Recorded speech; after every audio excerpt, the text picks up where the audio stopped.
Sejenak kita kembali pada perjalanan Prabu Angling Darma yang selangkah lagi akan menuju Wahyu Mahkota Rama.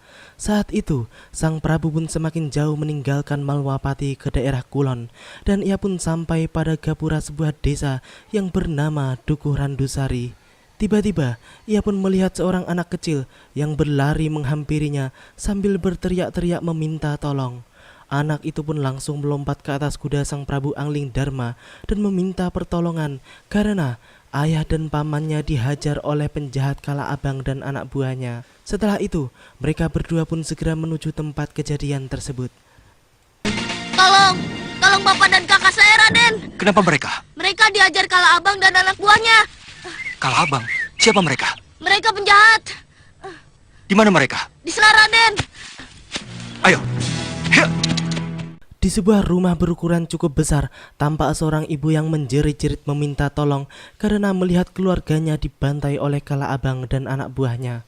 Sang ayah yang mencoba melawan pun justru mendapat celaka karena memang gerombolan tersebut bukan tandingannya. Angling Darma yang baru saja tiba di tempat tersebut pun langsung bertindak menghajar para penjahat tersebut. Sang Prabu yang mengaku bernama Jaga Kelana pun dengan mudah menghajar mereka. Bahkan, Kala Abang sendiri tampak sampai terjengkang beberapa tombak ke belakang setelah mendapat pukulan dari Jaga Kelana. Merasa dikalahkan dengan mudah oleh lawannya. Selanjutnya, Kala Abang pun mencabut keris pusakanya yang memiliki pamor sangat menggiriskan. Ia pun menerjang Jaga Kelana dengan keris pusakanya yang terlihat luar biasa. Namun, Jaga Kelana pun dengan ilmu meliwis putihnya mampu meredam serangan tersebut. Bahkan mampu memberikan serangan balasan yang membuat Kala Abang terlempar dan kemudian lari tunggang langgang.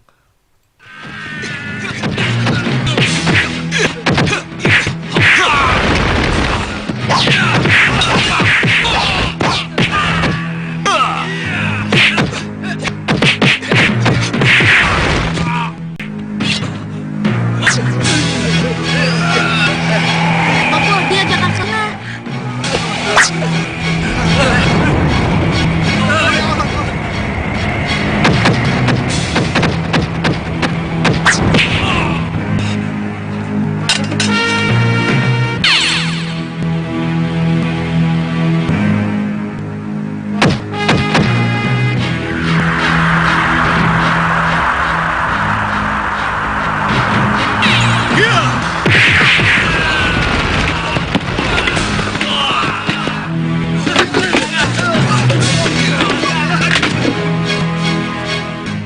Di markasnya, Kala Abang pun melaporkan kekalahannya kepada Kala Ireng pimpinannya bahwa ia dikalahkan oleh seorang pendekar tangguh bernama Jaga Kelana, sehingga ia gagal melaksanakan tugasnya untuk membunuh Kamituo desa tersebut.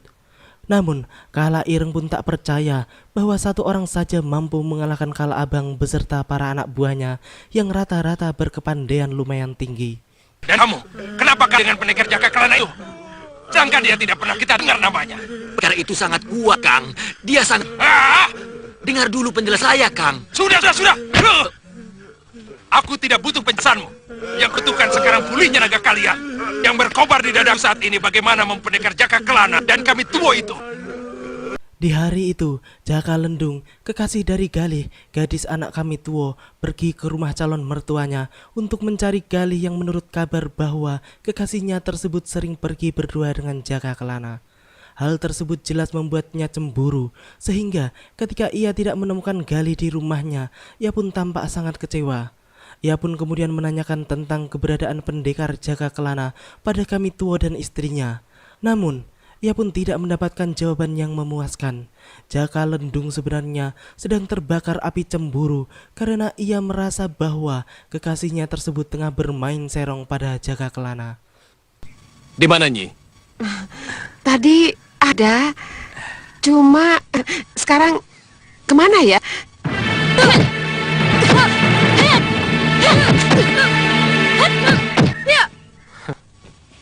Di sisi lain, Jaka Kelana pun ternyata sedang mengajari Galih dan Galah adiknya tentang ilmu kanuragan, sehingga setiap Galih pergi bersama Jaka Kelana itu berarti mereka sedang berlatih ilmu kanuragan. Ketika Jaka Lendung masih berada di kediaman orang tua Galih, Galih dan adiknya pun datang. Namun, Lendung pun tampak memarahinya karena tuduhannya yang sebenarnya sama sekali tidak benar. Jaka Lendung pun kemudian merasa direndahkan oleh Galih karena dianggap tidak akan bisa mengalahkan Kala Abang, apalagi Kala Ireng, kakak seperguruannya, yang telah lama menguasai dan memeras desa tersebut. Mendengar semua itu, Jaka Lendung pun berjanji kepada Galih bahwa ia akan membawa kepala Kala Abang dan Kala Ireng untuknya. Jadi kamu pikir pendekar kelana itu yang kamu anggap hebat? Itu karena pendekar kelana sudah membuktikan kesaktiannya. Tapi kakak pemuda di sini apa?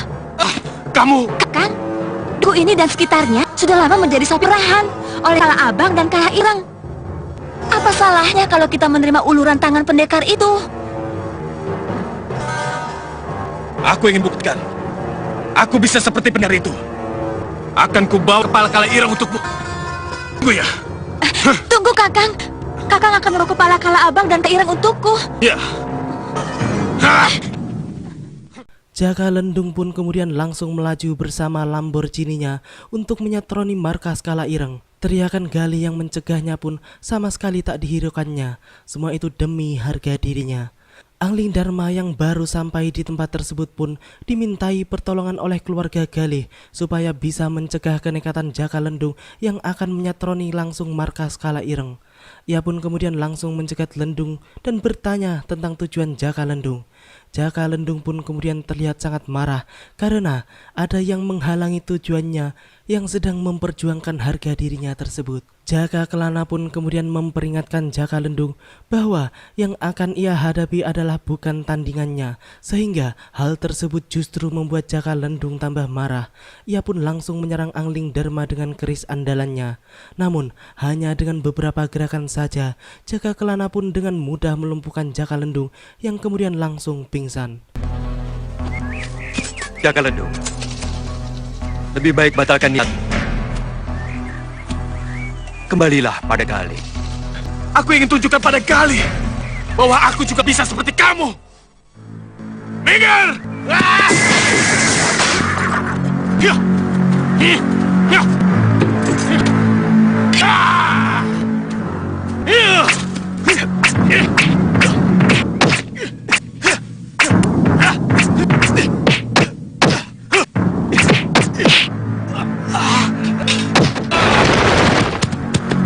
Kakang. Kakang. Galih dan keluarganya yang panik melihat Jaka Lendung tidak bergerak-gerak lagi pun kemudian diperingatkan oleh Jaka Kelana bahwa Lendung sebentar lagi akan siuman dan tidak usah dikhawatirkan. Jaka Kelana pun kemudian berpesan kepada Galih supaya memberi pengertian kepada Lendung bahwa ia sendiri yang akan menyelesaikan masalah Kala Abang dan Kala Ireng.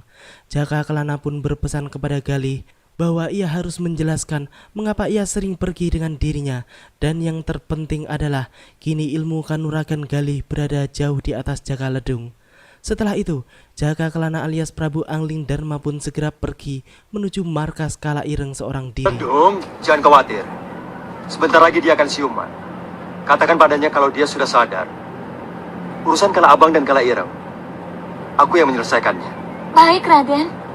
Galih, jawab apa adanya. Ya, Raden. Bahwa semua itu karena kita latihan ulah kanuragan.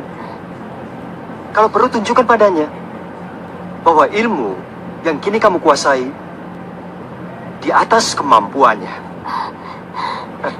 Ya, Raden. Dan ini lebih penting. Bilang padanya bahwa tugas utama dia adalah mencintaimu dan segera menikahimu. Ya, Raden. Ya. Sementara itu di markasnya, Kala Abang yang baru saja pulang dari menarik upeti terhadap rakyat pun langsung menghadap Kala Ireng pimpinannya. Ia pun tampak membawa beberapa buah peti berisikan harta dan seorang wanita yang dibungkus dengan gulungan tikar. Kala Ireng yang melihat wanita tersebut pun langsung memarahi Kala Abang karena yang dibawanya adalah bukan permintaannya, akan tetapi yang ia maksudkan adalah Galih, anak gadis kami tua Randusari. Namun Kala Abang pun tampak mengelak karena Kelihatannya ia pun sudah kapok berhadapan dengan pendekar Jaka Kelana. Mengetahui hal tersebut, akhirnya Kala Ireng pun memerintahkan Kala Abang dan seluruh anak buahnya untuk menuju Dukuh Randu Sari guna menghadapi pendekar sok jagoan tersebut. Bukan dia, tapi Galih tahu? Anak kami itu orang Sari. Ini lebih cantik, Kakang. Seleramu rendah, Kala Abang. Aku inginkan Galih tahu. Cepat bawa dia kemari. Kumpulkan semua kekuatan. Bawa dia ke belakang. Belum juga mereka beranjak dari tempatnya, tiba-tiba salah satu penjaga gerbang pun melaporkan bahwa pendekar Kelana telah berada di pintu gerbang dan ingin bertemu dengan Kala Ireng. Mendengar laporan tersebut, Kala Ireng pun tampak kesal. Namun, ia pun segera memerintahkan semua pengikutnya untuk menyambut kedatangan pendekar Kelana tersebut. Mereka pun langsung mengepung Jaka Kelana dengan membuat sebuah lingkaran tanpa celah. Sang Prabu pun kemudian langsung memberitahukan tujuannya datang ke tempat itu kepada Kala Ireng bahwa ia ingin mengakhiri petualangan Kala Ireng yang sangat menyengsarakan rakyat. Kemudian sang Prabu pun memberikan dua pilihan kepada mereka bahwa mereka harus menyerah atau ingin pertumpahan darah terjadi di markas mereka sendiri. Kami tidak pernah melakukan apa yang kamu tuduhkan. Rakyat desa-desa ini yang memberi karena mereka merasa terlindungi. Dan kalau tidak memberi, kamulah yang memporak-porandakan keamanan. Begitu kan? Ya. Nah, begini. Menyerah atau darah kalian tumpah? Kurang ajar! Hajar ya!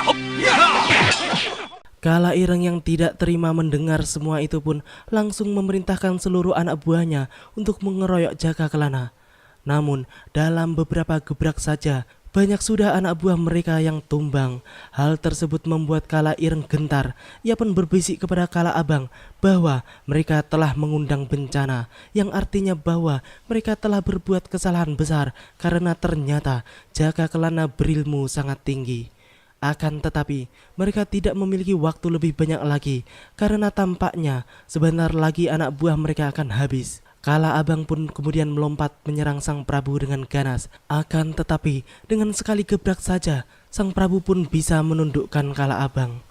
Kurang ajar! Hajar dia!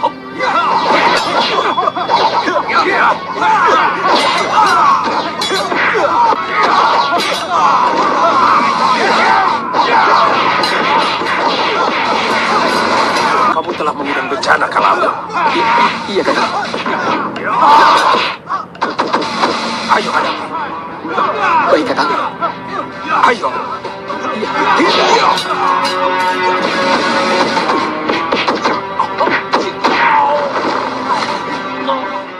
Sebenarnya, Kala Ireng pun semakin gentar melihat kesaktian Jaka Kelana.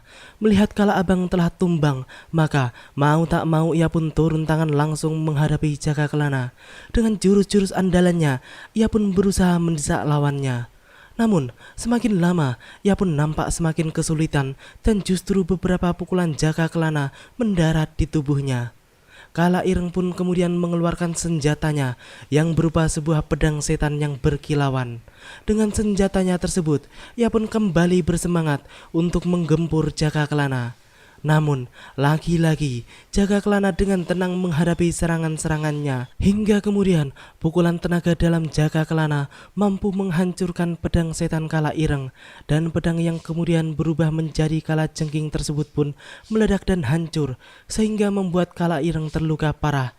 Karena sejatinya, di dalam pedangnya itulah sumber pusat kekuatannya berasal.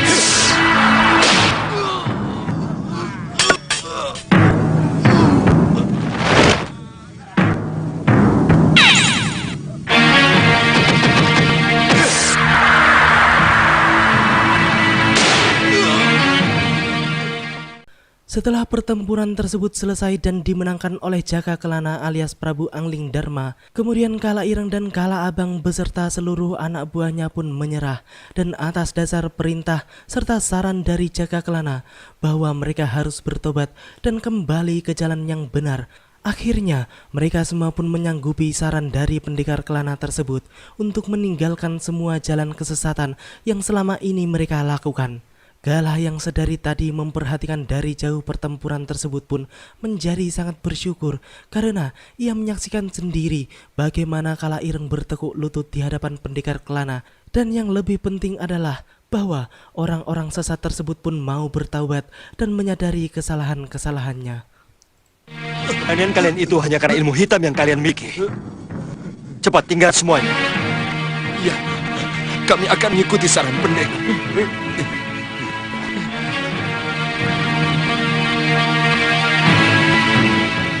Galah pun kemudian menghampiri pendekar Kelana dan memberikan pujian tulusnya melihat sepak terjang sang pendekar yang begitu hebat dan bijaksana. Ia pun kemudian memanggil Jaka Kelana dengan nama Gusti Prabu Angling Darma karena perasaannya mengatakan bahwa yang ada di hadapannya tersebut adalah Prabu Angling Darma, Raja Malwapati. Angling Darma pun kemudian berpesan kepada Galah bahwa ia harus menceritakan semua kejadian yang barusan dilihatnya kepada seluruh penduduk Dukuh Randusari agar mereka menjadi tenang, dan yang terpenting adalah mereka tidak akan diganggu lagi oleh gerombolan Kala Ireng ataupun Kala Abang. Dan percayalah, dukuh kalian akan aman tentram sesudah kejadian ini. Terima kasih, Gusti Prabu. Gusti Prabu, Iya, Gusti Prabu Angling Darma. dari mana kamu tahu kalau aku Angling Darma? Saya tidak tahu, Gusti, tapi hati saya yang menyatakan itu. Kalau begitu, ceritakan kepada mereka kalau kamu telah menjadi sahabat Prabu Angling Darma, rajamu.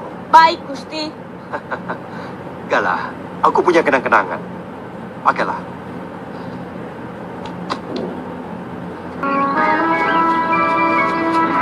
Sembah nuwun, Gusti Prabu. Selamat tinggal, Galah. Sahabat kecilku.